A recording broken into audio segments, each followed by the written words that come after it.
சென்னையில் அமித்ஷா தங்கியிருக்கக்கூடிய ஹோட்டலுக்கு வருகை தந்திருக்கிறார் மத்திய இணையமைச்சர் எல் முருகன். விவரங்களுடன் நிகரானுடைய சிறப்பு செய்தியாளர் வேல்முருகன்.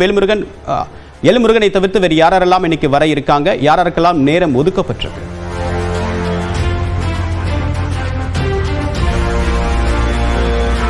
தேவபிரியன், குறிப்பாக சற்று முன்னதாக பாஜகவினுடைய தலைவர் அண்ணாமலை ஏற்கனவே உள்ளே இருக்கக்கூடிய நிலையில மத்திய இணையமைச்சர் எல் முருகனும் சற்று முன்னதாக உள்ளே சென்றிருக்கிறார்.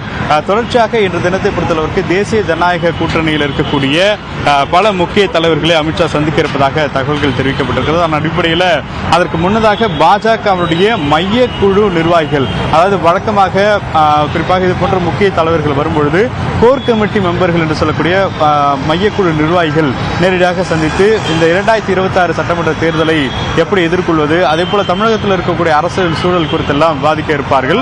அந்த அடிப்படையில் மையக்குழு நிர்வாகிகள் தற்போது வந்திருப்பதாக தற்போது தகவல்கள் தெரிவிக்கப்பட்டிருக்கிறது. அதே போல பாஜக தலைவர் அண்ணாமலை நேற்று இரவிலிருந்து அமித்ஷா அவர்களோடு தற்போது அதே பகுதியில் வந்து தங்கியிருக்கிறதன் காரணமாக தொடர்ச்சியாக தற்போது அடுத்தடுத்த பல முக்கிய பிரபலங்கள், முக்கிய நபர்கள், குறிப்பாக அரசியல் சாராத பல குறிப்பாக பிசினஸ் ரீதியான நபர்களும் தற்போது மத்திய உள்துறை அமைச்சர் அமித்ஷாவை சந்திக்க இருப்பதாக தகவல்கள் தெரிவிக்கப்பட்டிருக்கிறது.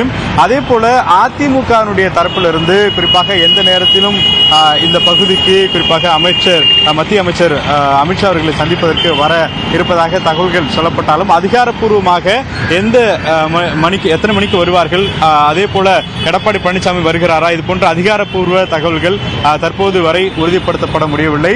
தொடர்ச்சியாக குறிப்பாக இன்றைய தினத்தை பொறுத்தளவிற்கு ஜி.கே. வாசன், அதே போல தேசிய ஜனநாயக கூட்டணியில் இருக்கக்கூடிய பாரிவேந்தர் உள்ளிட்டோர் வந்து சந்திக்க இருக்கிறார்கள். அதே போல் 4 மணிக்கு மத்திய அமைச்சர் குறிப்பாக அமித்ஷா அவர்கள் நேரடியாக குருமூர்த்தி அவர்களுடைய இல்லத்திற்கு சென்று அங்கு 1 மணி நேரத்திற்கு மேலாக ஆலோசனை நடத்த இருக்கிறார். அந்த பகுதியில் தான் முக்கியமான சில தலைவர்கள் உடன் இருப்பார்கள் என்று தெரிவிக்கப்பட்டிருக்கிறது. அந்த பகுதியில் பல்வேறு கட்டுப்பாடுகளோடு ஊடகங்கள் அந்த பகுதியில் அனுமதிக்கப்படவில்லை அப்படிங்கிற தகவலும் இருக்கிறது.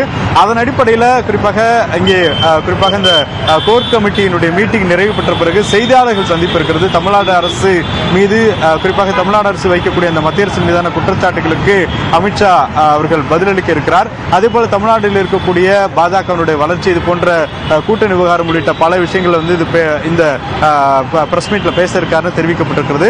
குறிப்பாக இன்னும் 11 மணிக்கு மேலாக பல முக்கிய தலைவர்கள் இங்க இருக்கக்கூடிய ஐடிசியினுடைய ஹோட்டலுக்கு வர இருக்கிறார்கள். அதற்கு பிறகு அவருடைய சந்திப்பு எந்த வகையில் இந்த தேசிய ஜனநாயக கூட்டணியை வலுப்படுத்த போகிறது அப்படிங்கிறத பொறுத்து தான் பார்க்க வேண்டும். தேவபிரியன், உங்களுடைய விரிவான தகவலுக்கு நன்றி வேல்முருகன்.